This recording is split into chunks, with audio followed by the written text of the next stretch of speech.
tumefichana tumogoi. Hiyo ndio hivyo. Mwenzio unaolewa. Mchashana naye. Kwa hiyo mama yako hamtaki. Atake, asitake. Mimi ndio naenda kuolewa. Eti kisa si wakikala hajapata bahati ya kuolewa ndio mimi nijitie kitanzi tena? Ubutu. Abadani, lazima niolewe. Haya mwenzangu, vipi kulikoni asubuhi kwenye nyumba za watu? Nishachoka kuwaka tena. Na nimekuchoka kweli mwenzangu.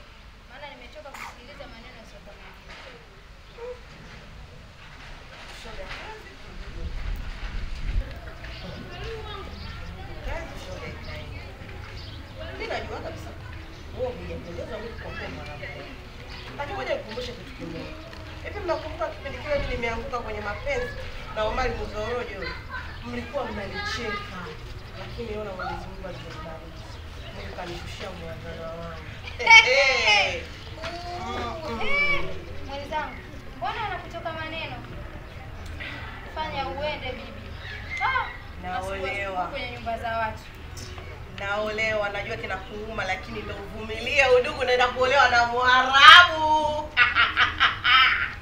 Kuna Mwarabu afu kuna Mwarabu wangu mimi, kitu kimeenda hewani hivi. Kama najiona siku hiyo ya harusi. Chambua hayo majani mkale bwana nyia. Mwarabu anakulaga kachoni. Yeye unajua ninakushangaa wewe wakufurahia hayo.